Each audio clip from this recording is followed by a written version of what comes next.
Hi hello friends, welcome back to Shreshta Ayaan's vlogs. ఈరోజు మనం bread హల్వాని మన ఇంట్లో సింపుల్గా టేస్టీగా ఎలా చేయాలో చూద్దాం. ఈ బ్రెడ్ హల్వా కోసం నేను ఇక్కడ ఒక బ్రెడ్ ప్యాకెట్ని తీసుకున్నాను. బ్రెడ్కి ఉన్న 4 సైడ్స్ వీడియోలో చూపిస్తున్న విధంగా కట్ చేసేసుకోవాలి. కట్ చేసుకుని బ్రెడ్ని 2 పీసెస్ కింద కట్ చేసుకోవాలి. సైడ్స్ అనేవి కట్ చేసుకోకపోతే బ్రెడ్ హల్వా అనేది హార్డ్గా ఉంటుంది. అదే వీడియోలో చూపిస్తున్న విధంగా ఈ విధంగా కట్ చేసేసుకుంటే మనకి బ్రెడ్ హల్వా అనేది సాఫ్ట్గా ఉంటుంది. ఈ విధంగా బ్రెడ్ స్లైసెస్ అన్నీ 2 పీసెస్ కింద కట్ చేసేసుకొని ఒక ప్లేట్లోకి పెట్టేసుకుందాం. బ్రెడ్ స్లైసెస్ అనేది ఒక ప్లేట్లో పెట్టుకున్నాక ఇప్పుడు స్టవ్ పైన ఒక పాన్ తీసుకుని దానిలోకి ఒక గ్లాస్ షుగర్ని తీసుకోవాలి. ఇక్కడ నేను ఒక బ్రెడ్ ప్యాకెట్ 1 గ్లాస్ షుగర్ అనేది సరిపోతుంది. ఒక గ్లాస్ షుగర్ తీసుకున్నాక 1.5 గ్లాస్ వాటర్ని యాడ్ చేసుకోవాలి. యాడ్ చేసుకున్నాక మొత్తం అంతటిని ఇప్పుడు ఒకసారి కలిపేసుకుందాం. ఇది మరీ పాకంలా రానవసరం లేదు. షుగర్ అనేది కరిగిపోతే సరిపోతుంది. షుగర్ అనేది కరిగేలోపు ఇప్పుడు మరొక పాన్ తీసుకుని కొద్దిగా ఆయిల్ వేసుకోవాలి. ఇప్పుడు కొంచెం ఆయిల్ వేసుకుని ఆయిల్ కాస్త వేడైనాక మనం ముందుగా కట్ చేసి పెట్టుకున్న బ్రెడ్ స్లైసెస్ని ఈ ఆయిల్లోకి వేసేసుకోవాలి. ఆయిల్ అనేది కొద్దిగానే తీసుకోవాలండి, లేదంటే బ్రెడ్ పీసెస్ అనేది ఆయిల్ని బాగా పీల్ చేసుకుంటుంది. ఇక్కడ నేను ఆయిల్ యూస్ చేశాను, కానీ గీ కూడా యూస్ చేసుకుని ఫ్రై చేసుకోవచ్చు. ఆయిల్ అనేది కాస్త వేడైనాక ఈ విధంగా బ్రెడ్ స్లైసెస్ని వేసుకొని ఒక్కొక్కటిగా తిప్పుకుంటూ ఫ్రై చేసుకోవాలి.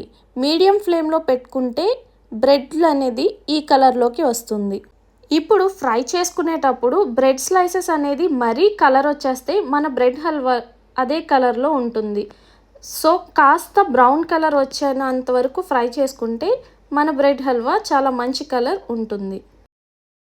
ఈ విధంగా బ్రెడ్ స్లైసెస్ అనేది మొత్తం ఫ్రై చేసుకొని ఇప్పుడు ఒక ప్లేట్లోకి తీసేసుకుందాం. ఇప్పుడు షుగర్ అనేది ఈ విధంగా కరిగినాక దీనిలోకి 2 లేదా 3 యాలకులు దంచి దీంట్లో వేసుకోవాలి.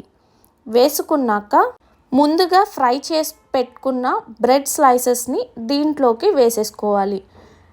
ఇక్కడ నేను డైరెక్ట్గా పీసెస్ని వేసేసుకుంటున్నా.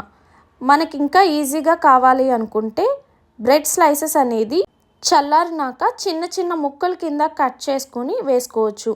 లేదా వీడియోలో చూపిస్తున్న విధంగా బ్రెడ్ స్లైసెస్ అన్నిటినీ ఈ షుగర్ సిరప్లోకి వేసేసుకోవాలి. వేసేసుకున్నాక ఈ మొత్తం అంతా షుగర్ అనేది ఈ బ్రెడ్ స్లైసెస్కి పట్టేలాగా వీడియోలో చూపిస్తున్న విధంగా ఒక గరిటెతో కలుపుకోవాలి. మొత్తం పీసెస్ అంతటిని స్మాష్ చేసుకుంటూ కలుపుకోవాలి.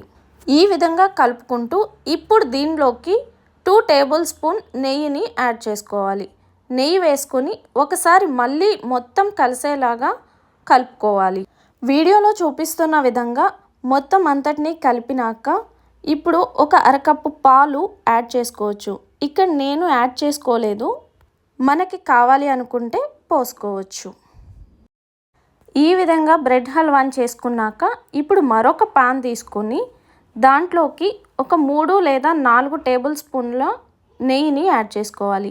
నెయ్యి కాస్త వేడైనాక బాదం, కాజు, కిస్మిస్ వేసుకుని బ్రౌన్ కలర్ వచ్చేంత వరకు ఫ్రై చేసుకోవాలి. డ్రై ఫ్రూట్స్ అనేది బ్రౌన్ కలర్ వచ్చేంత వరకు ఫ్రై చేసుకొని ఇప్పుడు ఈ డ్రై ఫ్రూట్స్ అనేది బ్రెడ్ హల్వాలో వేసేసుకుని కలిపేసుకుంటే సరిపోతుంది. అంతే అండి, ఎంతో రుచికరమైన బ్రెడ్ హల్వా మన ఇంట్లోనే ఈజీగా చేసేసుకోవచ్చు. ఈ వీడియో మీరు కూడా ట్రై చేసి బ్రెడ్ హల్వా అనేది ఎలా వచ్చిందో కమెంట్ చేయండి. ఈ వీడియో కనుక మీకు నచ్చినట్లయితే please like and subscribe. Thank you for watching. Bye friends.